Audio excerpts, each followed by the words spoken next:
Hello, welcome back to the West Ham Network. You've just witnessed West Ham draw 1-1 away from home against Ghent, a game where West Ham's 100% record in Europe has ended, although we are still unbeaten and we have taken the game to give ourselves a chance to get into the semi-final back to the London Stadium. However, this is about today's game. This is about today's game, and essentially, I'm really disappointed. I'm heavily disappointed, and I feel like we set up to draw.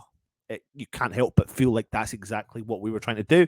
I don't think what you can do is in Europa Conference League knockout stages is try and crawl over the line just the way we did.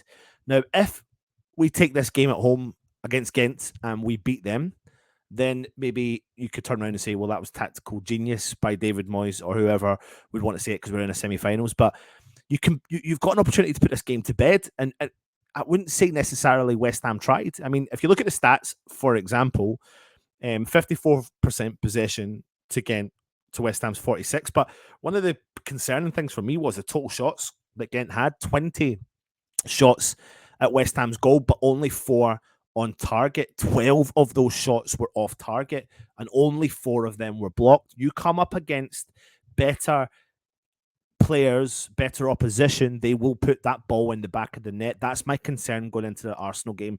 That's my concern even going into the Ghent game, because you can't just sit back and take pressure game after game after game and expect to just do what you're doing. Maybe a little bit different in the Premier League to a certain extent, maybe a little bit different, but you're in knockout stages of a cup. So we do this at home next week, which I'll be really surprised if we do. Then you're totally toying with danger. Like, you're playing with danger. Like, you literally could be in danger of going out of the cup. But I think the biggest thing for me is, and I get why to a certain extent people may look at this and go, well, we didn't lose and we've got a draw and we've got a goal and we're taking the game to the home leg, which in theory is what you want to do. But you've also got an opportunity to put the game to bed to them and some form of consistency, but you're not going at these games. If I look at the last 4-ish performances, Southampton, Newcastle, Fulham, and Ghent, like, we didn't play well in any of those games, not at all. And we snatched 2 wins, albeit, okay, we're drip feeding results in the Premier League, but I'm not enamored by today's result. I'm not excited by it. I fully expect a different game come the home leg next week. I fully expect a different game come the home leg next week. Ogbona's going to be missing, obviously picking up the second yellow card. I mean, I thought the referee was pretty crap as well. He's handing out yellow cards left, right, and centre for the sake of just doing it, But Ghent had a lot of the ball. They had 461 passes in the game to West Ham's 388. We just can't hold possession, and it's as if we don't want to hold possession. We give them the ball, we try and close down, but we're not even really good at necessarily doing that. So essentially, I was disappointed. I mean, they hit the woodwork. They had a couple of big chances. They had shots inside our box. We weren't dealing with them. They were getting behind our midfielders. So there was a lot of issues I had about that game. But essentially, yes, I know you can look at it on paper and you can turn around and you can say, well, we got a result. That's the main thing. You get a draw. You go to the home leg with a draw. And you've got the advantage because you're on your home turf. That's fine saying that, but you need to now turn up and do the job next week and do it convincingly. I don't want to be drip feeding this. See, to be honest with you, the game next week probably will be something reasonably similar, because if you can just get through this game 1-0, then that's probably what we'll try to do. Nullify any of the threats that come towards us. But I don't like that style of play. Like, we're forcing our players to constantly defend and backs against the wall.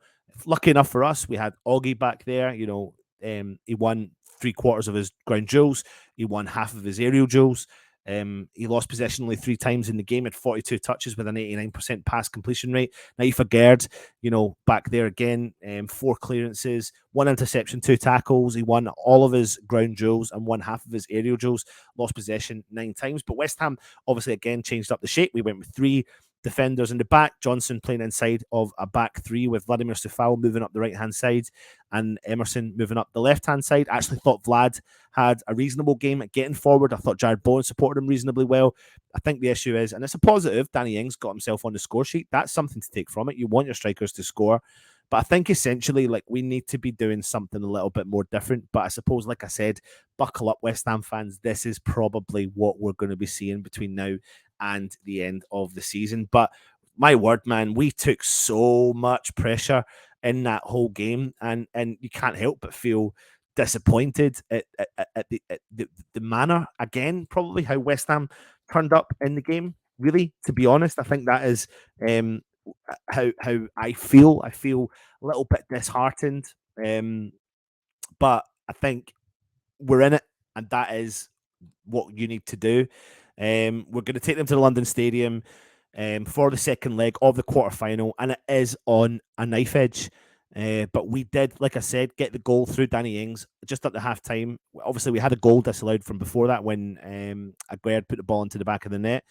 But we were pushed back in that game, left, right, and centre. And it was, I think, Hugo Kuipers that netted a deserved leveller on the 56th minute. Montez and Orban went close to a winner for the Belgium cup holders, while Jared Bowen did shoot wide at the other end, but neither team really could put the ball in the back of the net. And we were looking to extend our run of 10 wins in European games this season.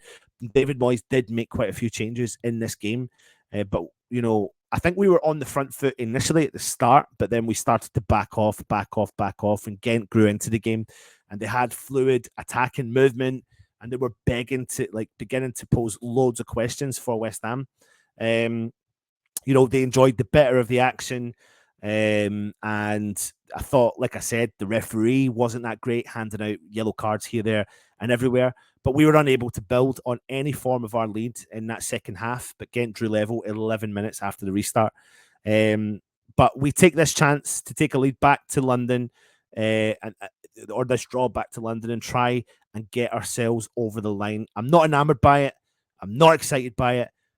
But we've done something. It's not ideal, but at least we've not been beaten, and we give ourselves a chance to get through to the semi-finals. I suppose a lot of people will look at this game and go, against better opposition, we're going to get hammered. Well, let's hope we don't do that against Arsenal, because I think if we absorb that pressure against a team like Arsenal and against a team like Manchester City, when we've got those two teams to play, and Liverpool, who aren't playing well, but we have got Liverpool to play, we'll get demolished, because you've got better finishers in their team and people that can take those chances. 20 chances Ghent had tonight, but couldn't put the ball in the back of the net. 12 of them went haywire. Got themselves into good positions. You can see there's a couple of players there that I quite like, to be honest. I think they've actually could offer something to a team. A couple of players there to keep an eye on moving into the Premier League. Orban looked an overhead kick onto the top of the crossbar with 8 minutes left to play. He looks like a decent player. He was taken off. I thought that was a bit of a crazy one as well. And then obviously VAR got involved with an overturning of a final minute red card to Piatowski as well. But essentially, West Ham need to change it up, man. Like, it's boring. I know I said buckle up, but when it's knockout stages, you can't do that at the home leg. You cannot do that in the home leg. There's a short review of the game. Hope you've enjoyed it. Well, I don't think you've enjoyed it. We'll join you tomorrow for the rest of the West Ham content ahead of the Arsenal game. Take it easy and come on, your irons.